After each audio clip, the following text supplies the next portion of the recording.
Dear parents, today's edition is all about you. Let's go along. Welcome to another edition of Impactful Parenting Tips on Impactful Parent Academy, where we strive to provide valuable insights and practical advice to parents like you. I'm Oluwakemi Wolabi, your host.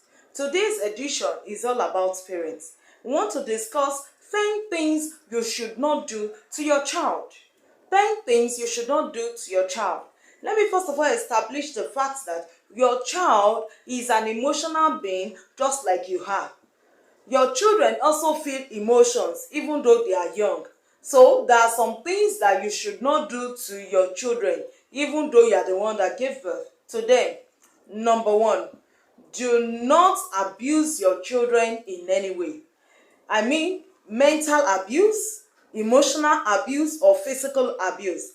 Any form of abuse at all. Do not engage in any form of abuse on your children.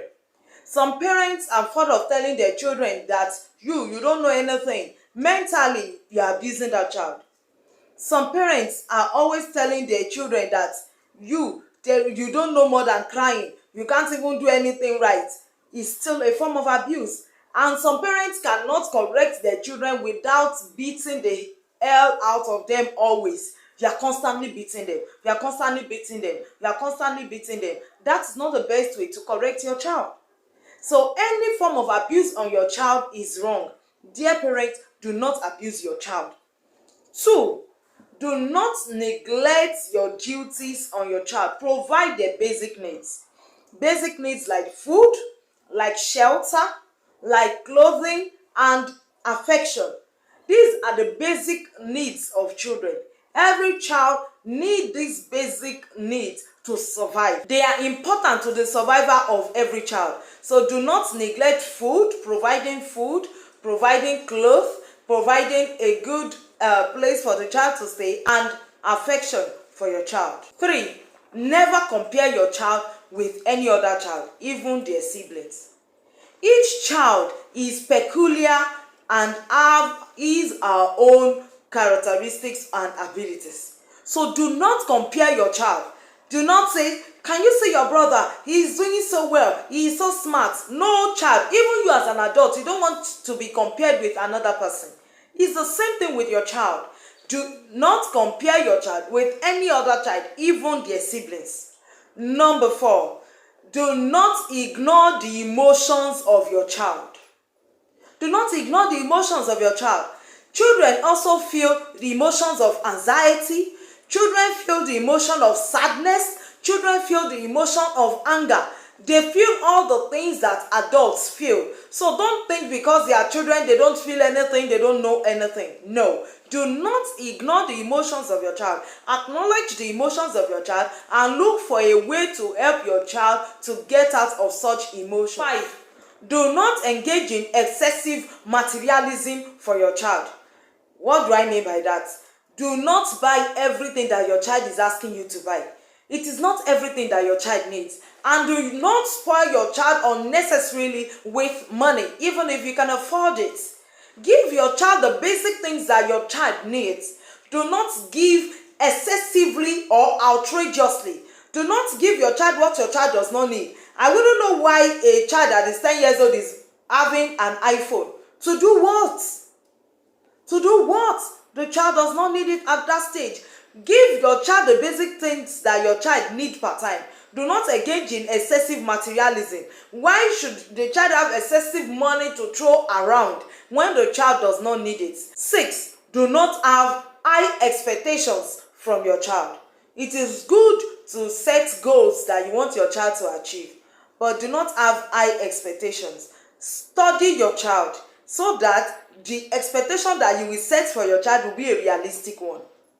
Sometimes the parents set unrealistic expectations for the children, and the children are under pressure to meet up with the expectations of their parents on them, and thereby pushing them over the edge. No, dear parents, do not set unrealistic expectations for your child. I want to advise that you set expectations that go in line with the pace of your child. Follow the child at the pace of the child. Each child has his or her own ability, and they can only go at that pace. Don't overstretch your child to move beyond their ability. If you know your child cannot find it easy to study sciences, why are you pushing your child to study sciences? Set the expectations of your child according to the ability of your child.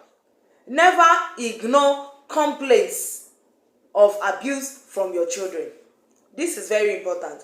Some parents don't believe whatever their children are telling them at all. Whenever your child comes to report that an adult somewhere, whether the teacher, whether a neighbor, whether a close relative, a big uncle, a big aunt, is abusing them in any way, do not neglect it. Do not say, shut up, what are you saying? You don't even know what you're talking about. Can your uncle do that? No. Find out more. Any form of complaints or abuse from your child, please pay attention to it. It is important. Though children can be mischievous sometimes and they cook up stories, but whenever your child complain about any adult or complain about any form of abuse from any adult, please look into it. Try to find out more. Try to ascertain the truth. Find out if it is the truth and deal with it in an appropriate, not withhold love from your children as a sign of punishment. When your child does what is wrong, punish your child. Let your child face the consequences of his or her action, but do not withhold love from your children. Do not withhold love from your children. If you do, your child will go out there to find love, and your child may fall into the wrong hands in the process of finding love. Do not withhold love from your children. When they have done what is wrong, punish them, but don't withhold love. When they have done what is wrong and they are coming to you for affection or whatever, give it to them. Show them that you love them. Even you that you are correcting them because you love them. If you don't love them, you won't correct them. When you are correct them in love. Let the punishment for whatever they have done wrong be commensurate with the offense.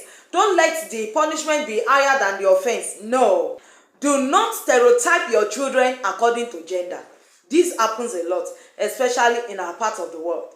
You start hearing parents saying, you are a boy, go and sit down. What are you doing in the kitchen? You are a girl, you can't be an engineer. You are a girl, why will you be climbing a horse? You are a girl, why will you be riding a bicycle? No, do not stereotype your children because of their gender. Let them know that they are human beings that God has created and they are capable because God has given them enough potential and ability to do whatever they set their mind to do or to achieve. Support them as a parent to be able to achieve their goals. Do not stereotype them according to gender.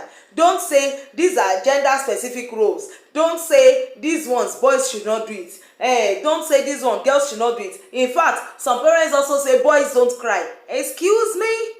If the boy needs to cry, let the boy cry. Do you even know crying is therapeutic in nature? Crying is therapeutic. It relieves tension and stress. So, do not stereotype your children at all according to gender. 10. Do not engage in excessive control over your children, especially when they are in the preteen and the teenage years. Do not engage in excessive control. Children, I have done a video on power struggle between parents and children, and I've let the parent know that the children have their need for power. They are wired so they also want some form of power. So instead of having excessive control over your children, give them options of choosing. Give them a choice, give them options. Let them also be able to hear their views or opinions about things that pertain to them. Do not have excessive control. When you allow them to hear their opinions, then you will know what is running through their mind. The opinions might even be useful, that you are not even thinking in that line or direction at all. Do not engage in excessive control over your children at all. Dear parents, I want you to look into all these things. Whichever one you have been doing wrong, please try to correct it after now. My goal is your parenting success, and it is important to me. Please share this video with parents that need it, and I would like to know your thoughts in the comment section. Till next time when I come your way, stay good.